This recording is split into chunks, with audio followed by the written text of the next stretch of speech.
Hey, old school gamers. Welcome back to Grumpy Old GMs, where we help you bring out your inner greatest game master you can possibly be. Today, we're going to talk about something that connects to what I've kind of been talking about in some of these videos before about being able to tweak your DMing style for any kind of table or any kind of player. And this was reinforced for me just last night. I was having a discussion on Discord with another professional GM, and he was telling me about an experience that he went through, and it just underscores a lot of what we talk about here in that regard. And so the name of this video is make sure that everyone at your table is playing the same game. And this is what I mean by that. I'm going to start with the illustration of the story and then kind of get into how this applies, how we can apply this to make our games better, to make our players happier, because that is GMs, that's what we want, even if we're casual or if we're doing this for money or whatever. So there was a session going on, and people were flying around on dragons, and the dragon that they were flying around on, well, they were flying around on a dragon, was being attacked in the air by another dragon. And so these two dragons were having aerial combat with a party of adventurers on the back of one of the dragons. And one of the players decided that their character wanted to, maybe over 1,000 feet above the ground in the sky, wanted to try to jump dragons, to jump from the dragon ally that they were riding on, that they were on its back, over to the enemy dragon that was attacking them. And why not? Because, a lot of us out there in the community for D&D and these other types of games, we've seen Vox Machina. There was, and I recommend it. I think it's a good cartoon. If you haven't seen it, you should go to Amazon and see it. But in Vox Machina, there's, this big scene where the main character party is dealing with a black dragon, and it's very silly. There is a point where Scanlan, the gnome bard, crawls up the dragon's anus. It's very silly. There's also a point where Grog, the Goliath, multi-classed fighter barbarian, is, being dragged through the sky on a rope. Apparently, I think he got some kind of grappling hook or something onto the dragon's scales. I don't remember exactly how he got a rope up there. But he's pulling himself up the rope in the sky, trailing the dragon in the sky.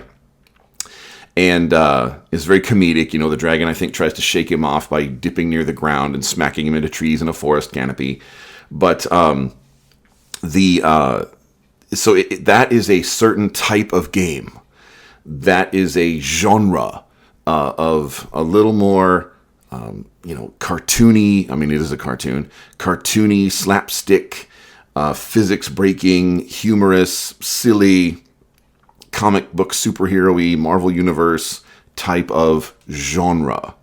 Whereas the Game Master was running a more gritty, traditional swords and sorcery type of setting or type of physics. Sometimes as gamers, we look at video games and we can compare the different styles of video games by their physics. We say this game has better physics than the other game.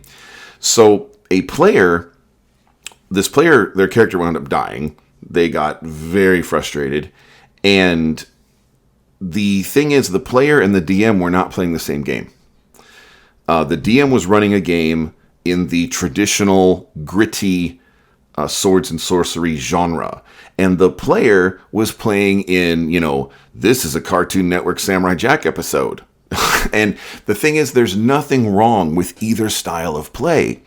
Now, personally, if I want to play, amazing superheroes that leap around like Spider-Man or, throw energy around like the X-Men, I would rather play a superhero game. And there are superhero games that have rules that support, that kind of physics and players wielding that kind of, constant power, just lashing out energy after energy after energy.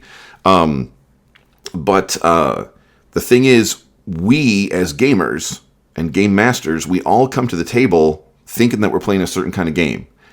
And this game is not as universal as it used to be. It's kind of like, I'm an 80s child. I had a childhood in the 70s. I had a teenagerhood in the 80s that I would never trade for anything, and I feel sorry for people that didn't have 80s teenagerhoods. And then I had college years in the 90s. And when I was a kid, music was universal. Music, everybody, they had their favorites, but everybody listened to the same stuff. Oops, somebody's trying to call me on Discord. I'll be back. All right, thank you for your patience. I'm back. So music used to be universal. Now it was before my time. I wasn't born until 1971, but in the 50s and 60s, there were shows like American Bandstand, and it was extremely progressive and controversial for the time that American Bandstand, showed black teenagers dancing together on the same floor with white teenagers. This was groundbreaking in the 50s and 60s. And music, everybody used to listen to everybody's music. And the radio stations that I remember in the 80s played everything. They would play some British pop invasion, and then they'd play some long hair metal band, and then they would play the 80s version of rap and hip hop, what rap and hip hop was in the 80s. They would play it all, and everybody would listen to it all. Everybody would know it. Now, of course, the heavy metal jean jacket guys, they would like the heavy metal the best. And the people that were into rap, as rap was starting to emerge in the 80s, they liked that best. And then there were love songs, and then there were, British pop invasion dance beats. But all of these types of music, all of these genres of music were on the same radio station, all mixed together. And everybody knew each other's songs, and music was a unifier. Now, this game that we call Dungeons and Dragons, and we've branched out into Pathfinder and OSE and OSR and everything else under the sun. But this game used to be unifying.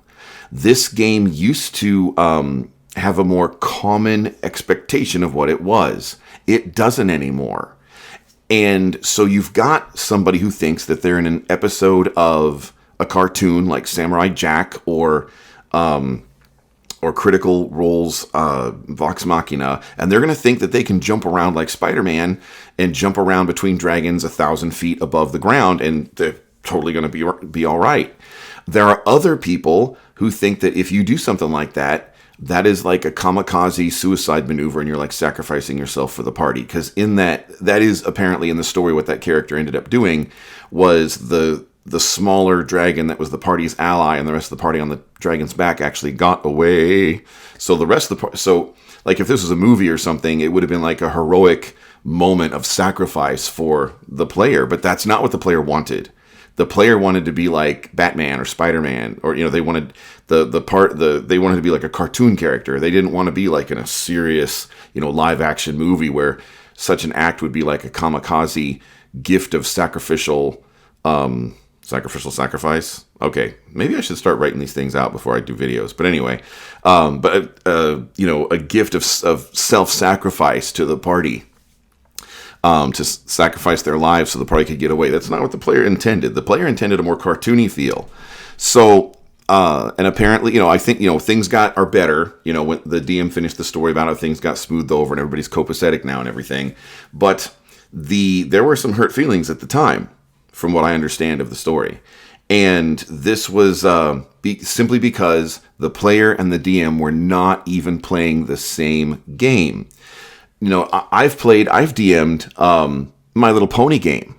There is a My Little Pony game, and it is a cute little game, and it makes you feel like you're immersed in an episode of the My Little Pony cartoon. So there are Star Wars games, and I always play the Star Wars soundtrack when I run those games. Na na na na na na na na na na na, and I want to make the players feel like they're in a Star Wars movie. But there are different genres of these games, and you want to make sure that everybody around the table, especially like the players and the DM, understand which kind of game you're playing, because none of them are wrong. You guys, if you've listened to me for any length of time, I like to quote Gary Gygax when he says there is no right or wrong way to play this game, but we all need to make sure we're playing the same one. So with that, I'm going to go ahead and let you all go. And if you want to have personal coaching from me and my other Grumpy Old GMs team, look at our Patreon down below.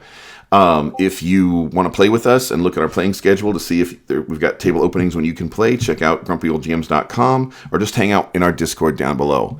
In the meantime, I'll see you around the game and table.